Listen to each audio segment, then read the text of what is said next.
peppermint, this aromatic herb that just lures you in with its scent. And there's a difference between synthetic and fake peppermint and real. The plant just beckons you. So full of chlorophyll, green juices that just nourish the body.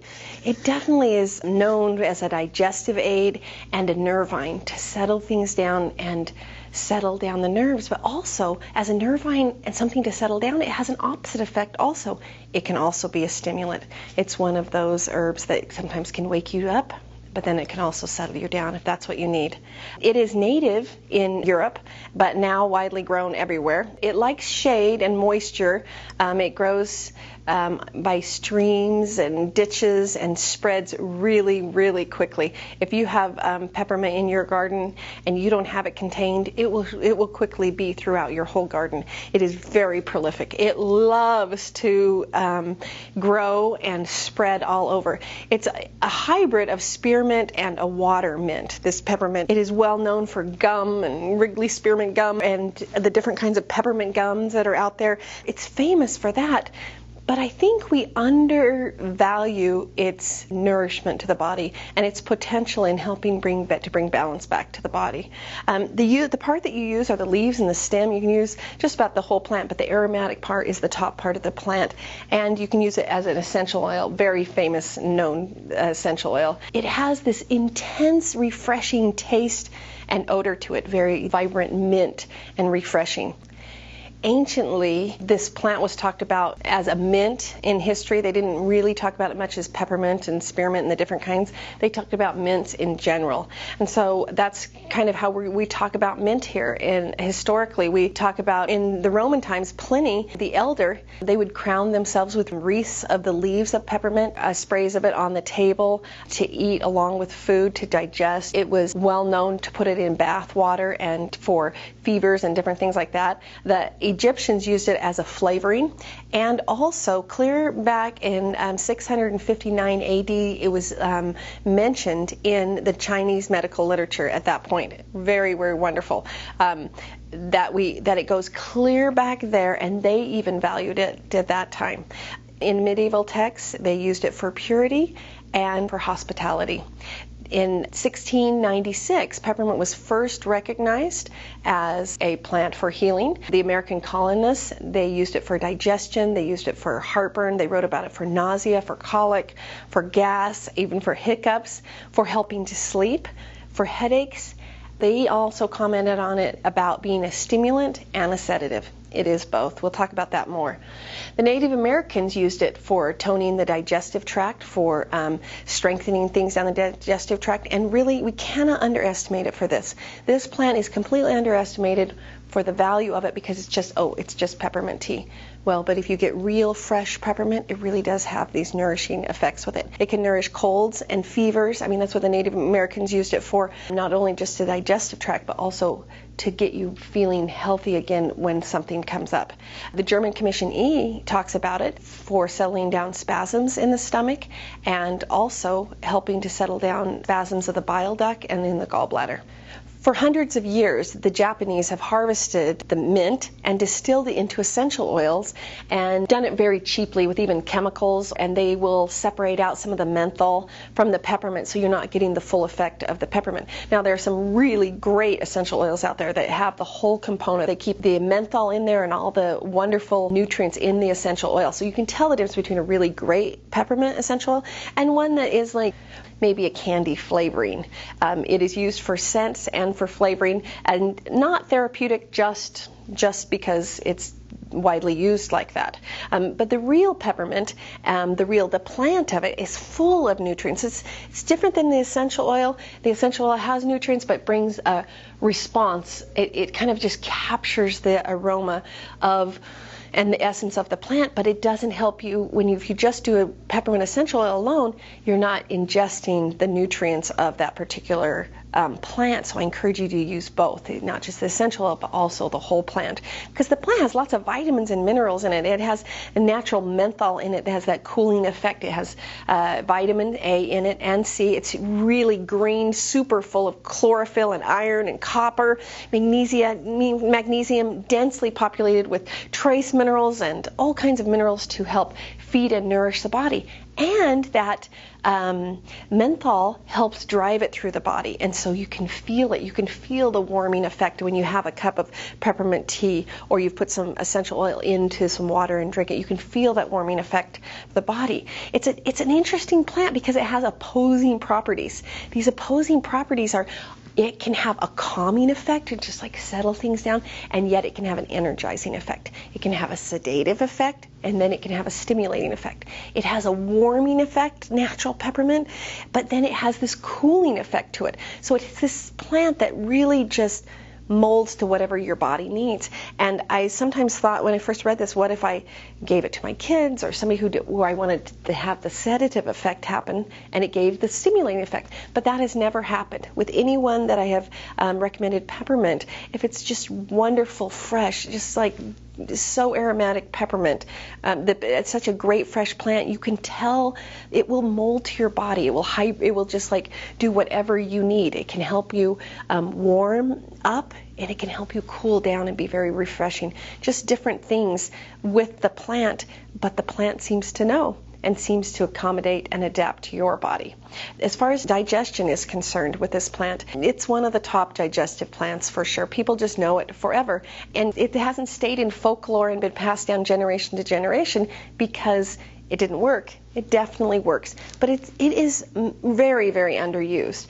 You can use peppermint to help with symptoms with gas, with burping, with queasy stomach, with hunger pains, colic, bloating in the body, pregnancy nausea associated with morning sickness, post-op nausea, vomiting, gastrointestinal spasms. It helps with cramps and symptoms associated with IBS, settling down bile production or increasing bile production.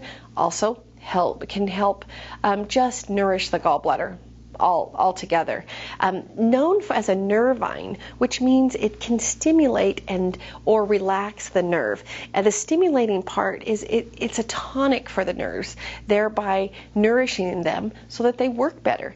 It helps the body with internal heat, and some people are just cold all the time. I know specifically my daughter, she was having, just recently was having an issue where she felt she was cold all the time, but she also felt like she was on a plateau for getting healthier and losing some weight. And I just said, I just think you need to heat up your body. So she started taking all of these herbs that heat up the body, like peppermint and cayenne and turmeric and some of those, and she immediately got off her plateau because she warmed the body up. Peppermint is one of those plants that can help those that are weak and invalid, those with a pale countenance. It can help with alertness and enhanced memory. It can help with the relaxing effect, definitely sleeplessness in the body and symptoms associated with insomnia.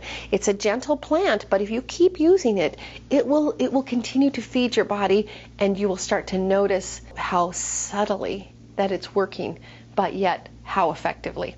It is a plant that loves children, so of course this is wonderful for kids and antispasmodic stuff that happens in their tummy. You want that peppermint to get in there and just like stop that spasms from happening from those little bellies, and peppermint is a great way. I have friends and myself have actually made peppermint tea and spooned it into new babies that had colic and problems, and works really great. It works great mixing it with catnip and ginger and some of those other plants that are great for settling down the tummy. But if you don't have it, just go to your grocery store and get a pack of peppermint, even if it's not the freshest, the best peppermint tea, but just make it and start putting it into your body.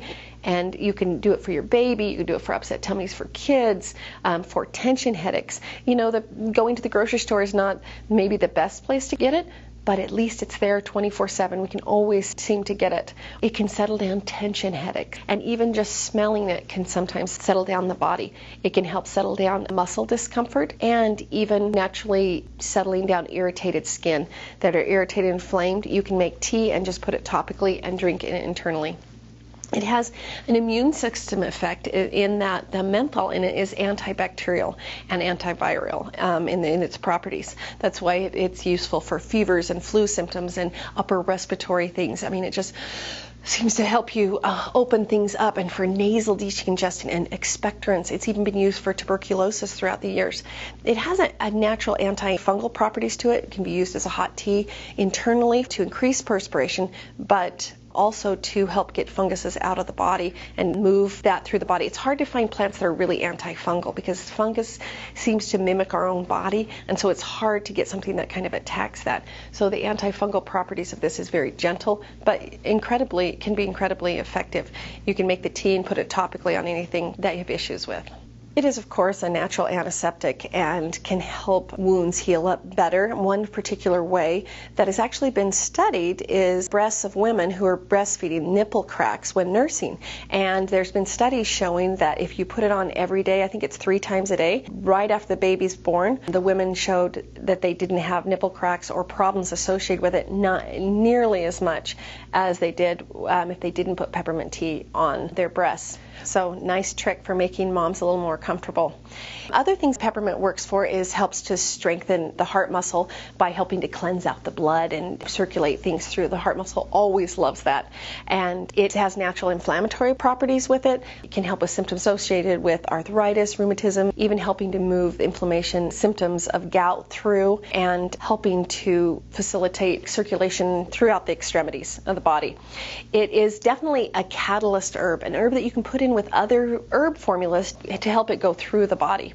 We know that it's widely used in toothpaste, mouthwash, and chewing gum. You can certainly make your own. The menthol is used in a famous formulas that we all know, like Vicks and Bengay. They use mint and menthol for that stimulating effect, and you can make your own. The safety with this plant is there's no real hazards or adverse side effects known to peppermint, so you can use it all you want. Get the freshest, best peppermint that you can get. You can even grind it yourself, and it easily grinds up in a blender or like a coffee grinder. It just will blend up, and it makes the air smell so good. With peppermint tea, though, you want to not boil the leaves. They lose some of that volatile oil that they're so well known for. So you want to just simmer it at a low amount. It doesn't need much heat associated with it, and you could just make that plant come alive by that warm water. Some plants work really well with water, like raspberry leaves and peppermint leaves. They just love water. Holy basil tea, another one. These plants are really great in capsules and in powder, but when you add warm water, they come alive, and they just seem to work so well in the body, and you feel it. This is one of those plants. You can use essential oil, you can use it capsuled, you can use it powdered, this herb. You can sprinkle it in. You can take spoonfuls of it and put it in your smoothie. You can add it to your alfalfa to make it minty and green, because it's full of chlorophyll, so it's going to take the ride with the alfalfa and the barley and go throughout your body and make great things happen, put nutrients throughout your whole body. Peppermint has studies beyond studies on it. We know that it works. It's well underused, except for as a flavoring. I implore you to explore this plant and be able to see how it can help your life become better, higher vibrating, by not having some of those intestinal issues or maybe some of the lack of nutrients that we need in our body. Peppermint is one to explore, nourish, let it lure you in with its scent, and make it your friend.